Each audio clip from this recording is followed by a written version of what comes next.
네, 오늘은 양의 문, 선한 목자 되신 예수님이라는 제목으로 말씀을 선포하도록 하겠습니다.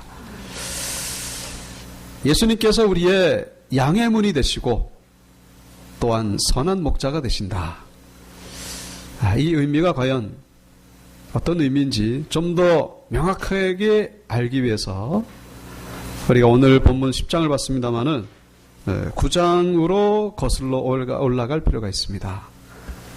9장에 보시면은 그 날 때부터 소경된 자를 예수님이 눈을 뜨게 해주는 그런 장면이 나오게 됩니다.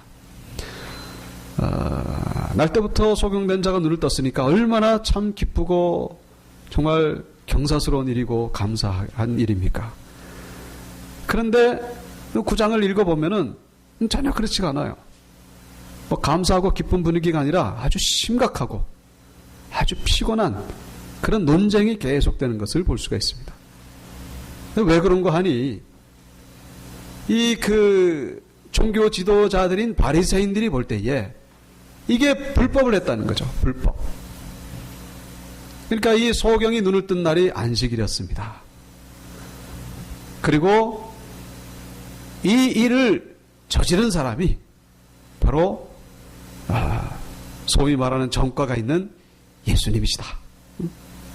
이런 의증이 들었기 때문에. 그러니까 아무리 소경의 눈을 뜨는 일이라 할지라도 안식일에는 하지 말아야 된다. 그런 아주 고정관념이 있었고, 그리고 또 예수님이 또 안식일에 이런 병자를 고치신 일이 한두 번이 아니라는 것을, 이것 때문에 아주 이 바리새인들의 이 심기가 불편한 거예요. 자기들의 이 사고관과 가치관과 맞지 않는다는 이유 때문에 아주 그냥 예수님을 미워하고 시기했던 것이죠. 그런데 이제 의증은 가지만, 심증은 가지만 물증이 없기 때문에, 아직 직접 목격한 바가 아니기 때문에 그 눈을 뜬 사람에게 가서 묻는 것입니다. 너 누가 이 눈을 뜨게 했느냐? 자세하게 얘기를 해봐라. 어떻게 해서 눈을 뜨게 했느냐? 빨리 말해봐라. 그 입에서는 예수님이 그랬다라는 대답이 나오기를 기대했던 것이죠. 근데 이 소경은 사실 누가 눈을 뜨게 했는지 모릅니다. 예수님이 누군지도 잘 모르고, 그리고 또 눈을 실로암 못에 가서 이제 씻으라고 하는 그 예수님의 명령을 듣고 가서 씻었더니 정말 눈이 떠진 거예요. 하지만 눈을 떴는 그 순간에는 이미 예수님은 어디론가 사라지고 안 계셨기 때문에 누가 뜨게 했는지를 모르는 거예요. 다만 그분이 대단하시다는 것은 알고는 있지만은 그분이 누구인지는 모르고 있는 거죠. 그 대답을 못하니까 이 바리새인들이 이번에는 그 눈을 뜬 사람의 부모님에게 찾아간 겁니다. 당신 아들 눈 뜨게 해준 자가 누구냐고 묻는 거죠. 그러니까 이 부모님들이 얼버무리면서 대답을 합니다. 잘 모른다고. 잘 모르고 우리 아들도 다 컸으니까 장성하니까 아들에게 한번 다시 물어보라고. 그러니까 또 이 대답을 얻지 못해서 또 다시 또 이 눈 뜬 자에게 또 갑니다. 바리새인들이. 가가지고 또 다구치면서 얘기를 하는 거죠. 빨리 솔직하게 얘기해 보라고. 누가 눈을 뜨게 했느냐고. 사실 그 사람은 죄인이기 때문에 우리가 지금 묻는 거라고. 그러니까 이 눈 뜨게 된 사람이 그 죄인이라는 그 말을 듣고서 화가 나는 거예요. 화가 나는 겁니다. 무슨 소리 하는 거예요 지금. 그 사람이 죄인이라니. 그 사람이 죄인인지 아닌지는 내가 잘 모르겠고, 분명한 사실은 내가 지금 눈을 뜨고 지금 본다는 사실이요. 그 사람이 죄인이라면은 하나님이 그의 기도를 듣고서 내 눈이 떠졌겠어? 창세 이후로 날 때부터 소경된 사람이 눈을 떴다는 얘기는 내가 들어본 적이 없어. 내가 눈을 뜬 것은 그분이 정말로 위대한 하나님으로부터 온 선지자인 것을 내가 확실합니다. 그렇게 얘기를 하는 것이죠. 그래서 결국 이 눈뜬 자는 결국 출교를 당하게 됩니다. 출교. 유대교에서 쫓겨나게 돼요. 조금 전에 그 눈뜬 자의 부모님들이 누가 눈을 뜨게 했는지 모른다고 얘기한 것도 사실은 솔직히 말한 것이 아닙니다. 사실은 출교를 당할까봐 두려워서 이제 거짓말한 것이죠. 9장 22절에 그런 말씀이 나옵니다. 그 부모가 이렇게 말한 것은 이미 유대인들이 누구든지 예수를 그리스도로 시인하는 자는 출교하기로 결의하였으므로 그들을 무서워함이라라. 유대교에서 쫓겨날까봐 무서워가지고 거짓말한 거예요. 그러나 눈 뜬 사람은 뭡니까? 출교를 당하든 말든. 지금 내가 눈을 뜨고 있는데 이거 부인할 수 없는 사실. 그래 믿음으로 고백한 거예요. 하지만 결국은 쫓겨나고 말았죠. 자, 이 사람이 유대교에서 출교당했다는 것을 예수님이 듣고서 그 사람에게 다시 나타납니다. 그러면서 하시는 말씀이 눈을 뜨게 한 자가 바로 나니라. 내가 하나님의 아들인 것을 믿느냐? 그래. 여기 9장 35절에 보면은 내가 인자를 믿느냐 그러잖아요. 그 반가로 1번 그 밑에 보면은 하나님의 아들을 이라고 돼 있죠.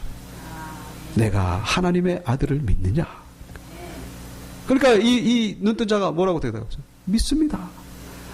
지금 내가 눈을 뜨고 있는데 내가 못 믿을 게 뭐가 있습니까? 그러면서 주여 믿나이다 엎드리면서 예수님께 경배를 하고 있죠. 그리고 나서 예수님이 하신 말씀이 바로 10장부터 나옵니다. 무슨 말씀이라고요? 내가 양의 문이다. 그리고 내가 선한 목자다. 자, 이 유대교에서 쫓겨났다고 하는 건요, 완전히 관계가 이제 절단이 됐다는 거예요. 완전히 끊어졌다는 것입니다. 아예 다른 데로 가서 살든지, 거기서는 도저히 못 살게 됩니다. 유대교에서 쫓겨난 자에게 예수님이 내가 양의 문이다 라고 하신 말씀의 의미가 뭐겠습니까? 이게 어떻게 연결됩니까? 이게? 쉽게 말해가지고 나왔냐? 그럼 들어와라. 이해가 되십니까? 쫓겨났느냐? 그럼 들어와라는 거예요. 쉽게 말해가지고 잘 쫓겨났다는 거예요. 잘 나왔다는 것입니다. 나오기를 잘했다는 거예요. 나에게 들어와야 비로소 구원을 얻고 그리고 풍성한 꼴을 얻게 될 것이다. 9절에 나오죠. 내가 문이니 누구든지 나로 말미암아 들어가면 구원을 받고 또는 들어가며 나오며 꼴을 얻으리라. 나오기를 잘했다는 거예요. 거기 있으면은 구원도 못 받고 꼴도 없다는 것이죠. 그래서 결국 이 사람이 유대교에서 출교된 것이 지금은 두려운 일일지 모르겠지만은 결국은 그것이 바로 하나님의 축복이고 인도하심이고 은혜라는 사실을 우리가 알 수가 있는 것이죠. 그러니까 이 사람은 영적인 출애굽을 한 거예요. 애굽에서 나온 것입니다. 구원을 받기 위해서, 하나님의 은혜를 경험하기 위해서. 그래서 이 사람이 소경되었던 것, 그것이 결국 하나님의 은혜요 감사할 이유였다는 것을 알 수가 있는 것이죠. 사랑하는 성도 여러분,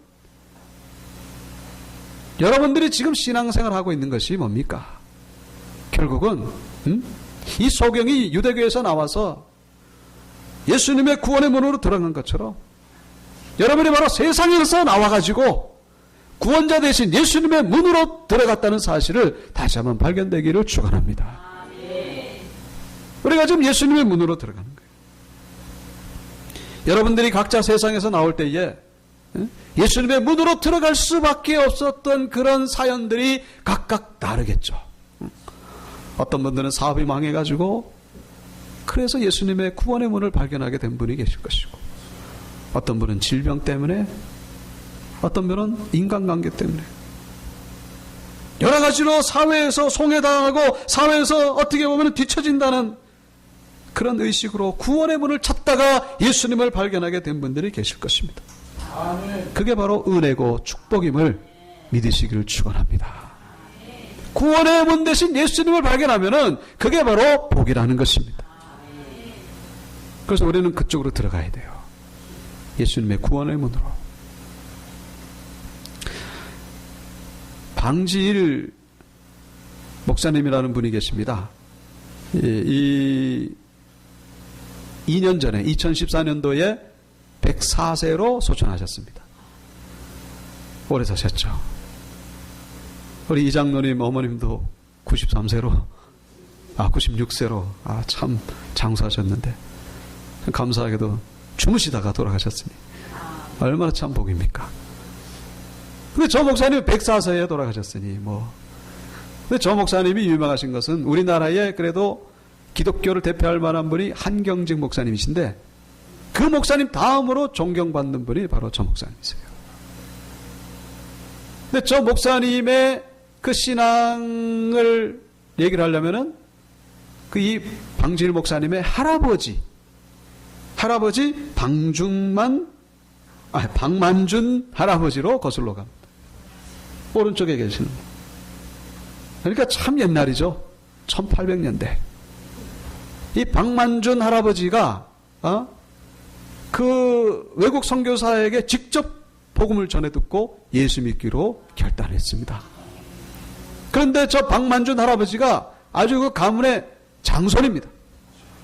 그래가지고 제사를 다 없애버리고 그리고 아주 기독교식으로 철저히 예수를 믿기 시작하니까 이 문중에서 아주 그냥 가만히 안 있는 거예요. 핍박을 하고 그래도 예수를 믿는다니까 그냥 쫓아내버렸어요. 문중에서 쫓아내버렸어요.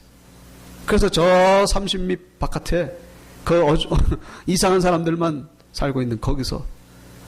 그런데 이 박만준 할아버지가 핍박을 받으면서 쫓겨날 때에 그 박만준 아들 방효원, 그러니까 방지일 목사님의 아버지가 되죠. 방효원 이분이 예수 믿기로 결심합니다. 핍박받는 법을 보고서. 그래서 같이 쫓겨나요. 같이 쫓겨나가지고 그때 열 몇 살인가 그래요. 그러면서 그냥 밭을 일구고 옥수수를 심고 감자를 심고. 근데 놀랍게도 그 황량한 항무지가 그냥 얼마나 농사가 잘 되는지 동네 사람들이 저 예수 믿더니 저 복을 받았다고 막 그러면서. 근데 나중에 이 그 방효원, 방준만 할아버지 아들 방효원이가 목사님이 되십니다. 선교사님이 되고, 그 다음에 또 이 방효원 이분이 아들 낳은 분이 바로 방지일, 저분이 또 선교사님이 되고. 그래가지고 저 박만준 할아버지의 그 자손들이 한 20명쯤 되는데 전부 다 예수를 믿고, 그 밑에 자손들이 목사가 20명이고 그 다음에 총회장, 그 다음에 의사, 판사, 회계사가 줄줄이 나오는 그런 명문 가문이 된 것이죠. 저기 지금 보시는 저 사진이 무슨 교회 수련회가 아니라 저 친가족이 다 모여가지고 정기적으로 저렇게 가족 수양회를 한다는 거예요. 네? 저런 가정이 어디 있습니까? 정말로 복받은 가정이죠. 그 문중에서 쫓겨나가지고 도리어 복을 받은 것입니다. 네? 유대교에서 쫓겨나가지고 예수 믿고 구원받은 것처럼 예수 믿는다고 핍박을 받아가지고 예수의 구원에 들어갔더니 저렇게 명문 가문으로 복을 받게 된 줄로 믿습니다. 예수의 문으로 들어가면은 복을 받게 된다는 사실 기억하시길 축원합니다. 예수의 구원의 문 우리 붙잡아야 된다는 거예요. 우리는 여기서 이 8절의 말씀을 함께 기억해야 될 필요가 있습니다. 8절, 나보다 먼저 온 자는 다 절도요 강도니. 예수님보다 먼저 온 자가 절도요 강도다. 이게 무슨 얘기일까요? 예수님 말고 구원의 도를 전한 자 다 절도요 강도라는. 좀 너무 심한 말이 아닐까? 예를 들면 석가모니, 공자 다 예수님 이전의 사람들이거든요. 그분들이 절도요 강도라 그러면 좀 너무 하지 않나? 여러분, 여기서 우리가 이해해야 될 것은 이게 윤리적으로 도덕적으로 절도 강도라는 얘기가 아니라 영적으로 그렇다는 거예요. 쉽게 말해가지고 석가모니 불교 믿으면요 구원 있겠습니까? 그것 때문에 구원 뺏기는 거예요. 절도당하는 것이죠. 뺏기는 겁니다. 결국은 여기 10절에 보면 도둑이 오는 것은 도둑질하고 죽이고 멸망시키려는 법뿐이요. 내가 온 것은 양으로 생명을 얻게 하고 더 풍성히 얻게 하려는 것이라. 영적인 차원에서 예수 외에 구원의 도를 잘하는 자는 다 뭡니까? 우리의 영혼의 생명을 도둑질하는 자가 된다는 거예요. 이 사실을 기억하시기 바랍니다. 이건 성경 말씀이에요. 이건 인간적으로 윤리적으로 해석할 것이 아니라 영적으로 해석하셔야 됩니다. 예수 외에 구원의 길이 없다는 것입니다. 예수 외에 구원자가 없다는 거예요. 오직 예수. 과거나 현재나 미래나 영원토록 오직 구원자는 예수 한 분밖에 없다는 것입니다. 이거를 잊으시면 안 된다. 다른 종교에도 선한 거를 얘기를 하고 착한 걸 얘기를 합니다. 그것으로 구원받는 게 아니에요. 그리고 또 착하다고들 얘기를 합니다. 뭐 다른 종교에도 선하다고들 얘기를 하지만은 여러분, 그 어떤 종교의 교주가 인류의 구원을 위해서 자기 생명을 내준 자가 어디 있습니까? 석가모니가 그랬습니까? 마호메시 그랬습니까? 공자가 그랬습니까? 대표적인 예를 들면 다 자기 병 때문에 죽은 거예요. 자기 병 때문에. 예수 그리스도는 그런 죽음이 아니었습니다. 자기 목숨을 내놨다는 거예요. 여기 그 17절에 나오죠? 내가 내 목숨을 버리는 것은 다시 얻기 위함이라. 18절, 이를 내게서 빼앗는 자가 있는 것이 아니라 내가 스스로 버리노라. 나는 버릴 권세도 있고 다시 얻을 권세도 있으니. 예수님의 십자가의 죽음은 예수님의 의도적인 죽음, 스스로 포기한 죽음, 뭐 때문에? 인류의 구원을 위해서 내주신 영원한 생명의 죽음이라는 것입니다. 여러분, 그 어떤 누군가가 인류의 구원을 위해서 자기의 생명을 준 사람이 있습니까? 설령 그렇다 치더라도 그 죽음이 인류를 구원할 만한 그런 능력이 있습니까? 그 능력이 예수의 죽음 외에 그 누구에게 있단 말입니까? 그리고 죽었다가 부활하신 분이 예수 외에 또 어디에 있습니까? 여러분, 다시 한번 오늘 이 시간 예수 그리스도를 붙잡으시기를 축원합니다. 예수가 우리의 구원자라는 사실, 이것을 잊어서는 안 된다는 것이죠. 그리고 선한 목자. 예수님이 선한 목자라는 건 조금 전에 말씀드렸습니다만 자기 생명을 주기까지 자기 생명을 주는 거예요. 본문에 그 비교되는 게 사꾼 목자죠. 어려운 일 당할 때 그냥 도망가는 거예요. 왜? 돈 받고 일하는 거니까. 돈 안 주면은 자기하고 뭐 이익을 따져가지고 손해될 것 같으면 도망가는 거예요. 사꾼 목자죠. 그러나 예수 그리스도는 선한 목자입니다. 자기 양을 자기 목숨과 같이 사랑하는 거예요. 돈과는 상관없이 어려움 속에 빠지게 되면 자기 목숨을 내놓는 분, 그리고 목숨을 내놔가지고 구원 못하면 그건 소용이 없죠. 예수님은 자기의 생명을 내놓고 능히 구원하는 전능하신 하나님의 아들이신 것입니다. 그래서 선한 거예요. 선하다는 것은 그냥 착한 것만으로 가지고는 되는 게 아니에요. 거기는 능력이 있어야 됩니다. 착한 것과 능력이 함께 있어야 되는 거예요. 다른 종교 교주들은 착한 거는 있겠죠. 그러나 능력은 없습니다. 구원자는 될 수가 없어요. 오직 완전한 사랑, 완전한 구원, 완전한 은혜는 오직 예수 그리스도밖에 없다는 사실을 기억하시기 바랍니다. 그리고 이 문이라고 하는 것은 뭡니까? 탈출구죠. 보호의 의미도 있고.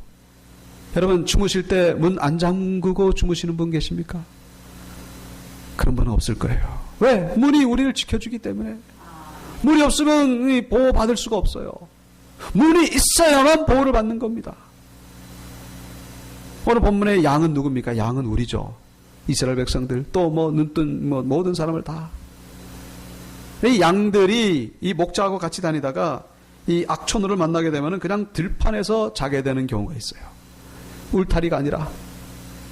그러나 이 목자들은요, 양은 목자가 있으면 안심하고 잡니다. 자기를 지켜준다는 그 생각 때문에 안심하고 자는 거예요. 그러니까 울타리가 아니지만은 그 목자는 양의 문이 되는 것입니다. 양은 울타리가 없어도 목자가 있으면은 문이 있구나, 문이 우리를 지켜주는구나, 그렇게 안심하고 잘 수가 있는 거예요. 만약에 목자가 없으면요, 이건 뭐 불안해서 잘 수가 없는 것이죠. 여러분, 우리에게 예수 그리스도가 있는 인생과 예수 그리스도가 없는 인생은 바로 그와 같다는 사실을 잊어서는 안 된다는 것이죠. 예수가 없는 인생은요, 문 열고 자는 인생이에요.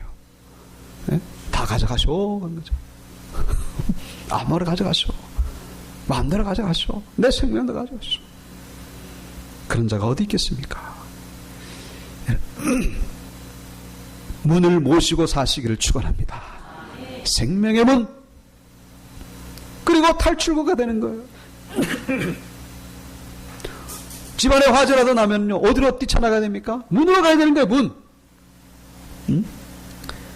근데 화재가 나면은 연기 때문에 안 보이죠. 전기가 다 나가버리고, 뭐 어디가 어딘지. 찾으면 살고, 못 찾으면 죽는 것입니다. 이 시대는, 화재가 나가지고 연기가 가득한 그런 시대 같아요. 어디가 어딘지 구분이 안 되고, 문인 줄 알았는데 나가보니까 낭떠러지고, 문인 줄 알았는데 밀었더니 이게 벽이고, 문을 도저히 못 찾, 탈출구가 없어요. 예수 그리스도만이 우리의 문이 된다는 사실을 잊어서는 안 된다는 것이죠. 한 사람의 예를 더 말씀드립니다. 배준호 선교사님이라고, 이번에 얼마 전에 뉴스에도 나온 분이에요. 이분은 미국 국적을 가지신 분이신데 중국에서 문화교류 사업을 하다가 어떻게 북한의 선교의 비전을 가지고, 그래서 선교를 목적으로 이제 이 그 관광 여행사를 북한에다가 차렸어요. 미국 국적이 있어서 그런지 하여튼 북한에 들어가가지고 여행사를 차려가지고 북한에다가 이제 사람들을 이제 들여보내는 거예요. 근데 원래 목적은 이제 북한의 실상을 알리고, 그래서 북한을 위해서 기도의 제목을 갖게 하려고. 그래서 북한에 이제 선교문을 열게 하려는 그런 목적을 가지고 이제 이 여행사를 차린 거예요. 그래서 18번째 관광 일행을 이제 인솔하다가 아주 중대한 실수를 저지르게 됩니다. 이 뭐냐면은 이 북한 선교 관련된 자료를 이제 하드디스크에다가 이제 잔뜩 넣어놨는데, 이게 가방에 있는 거를 검열하다가 그만 발각되고 말았습니다. 그러니까 보니까 뭐 완전히 다 거기 뭐 북한을 여리고성 작전, 그러니까 이 북한 사람들이 여리고가 뭔지 압니까? 이게 무슨 암호인가 보다 하고, 그래서 그 자리에서 체포돼 가지고 15년형을 선고받습니다. 그래가지고 강제 노동 수용소로 들어가게 되는 거예요. 왼쪽의 모습이 바로 이제 그때 죄수복을 입고, 그래서 얼마나 힘든지 무려 28kg가 감량이 됩니다. 28kg. 근데 이거보다 더 참 힘든 거는 이 소망이 없다는 거예요. 그 감옥에 있는 간수들이 다 얘기를 합니다. 너는 여기서 살아나가지 못할 것이다. 미국은 너를 버렸다. 응? 너는 이제 끝이다. 그런 얘기들. 그런데 이 선교사님이 감옥에 들어가면 또 하나님을 찾는 거예요. 기도의 줄을 놓지 않았다는 것입니다. 문 대신 예수님을 찾았다는 것입니다. 그러다가 그 수용소에서 2년 생활하고 2013년 11월 3일 아침 성령님의 감동 가운데에 스바냐서 3장 20절을 읽게 됩니다. 내가 그때에 너희를 이끌고 그때에 너희를 모을지라. 내가 너희 목전에서 너희의 사로잡힘을 돌이킬 때에 너희에게 천하만민 가운데서 명성과 칭찬을 얻게 하리라. 여호와의 말이니라. 이 말씀을 읽는 가운데에 소망이 생긴 거예요. 확신이 생긴 거예요. 뭡니까? 이게 하나님이 구원하신다는 것이잖아요. 하나님이 나를 구원하시겠구나. 그리고부터 나서 정확히 5일 뒤에 석방을 하게 됐습니다. 결국 미국에 가가지고 가족들을 만나게 된 것이죠. 이분이 그렇게 고백을 합니다. 스바냐서 말씀을 받은 그 월요일은 내 평생의 가장 우울한 날 가운데 하나였습니다. 하지만 하나님은 이미 내 구원을 이루고 계셨고 두려워하거나 분노할 필요가 전혀 없었습니다. 그저 하나님을 신뢰하기만 하면 되는 것이었습니다. 내가 혼자인 것처럼 느껴지고 잊혀졌다고 생각된 날도 있었지만 하나님은 한 번도 나를 잊으신 적이 없었습니다. 여전히 그분이 모든 것을 주관하고 계셨습니다. 하나님 은혜 가운데 거하는 자에게 임한 구원의 역사인 줄로 믿습니다. 하나님을 붙잡고 하나님을 바라보는 자에게 이런 은혜가 임하게 된다는 것이죠. 말씀을 마치겠습니다. 예수님은 우리의 문이 되시고 우리의 선한 목자 되신 분, 우리를 위하여 목숨을 내주기까지 우리를 사랑하시고 함께 하신다는 분이심을 기억하시고 주님 안에서 완전한 구원, 완전한 은혜, 완전한 사랑을 경험하게 되기를 주님의 이름으로 축원합니다. 축원합니다. 다 같이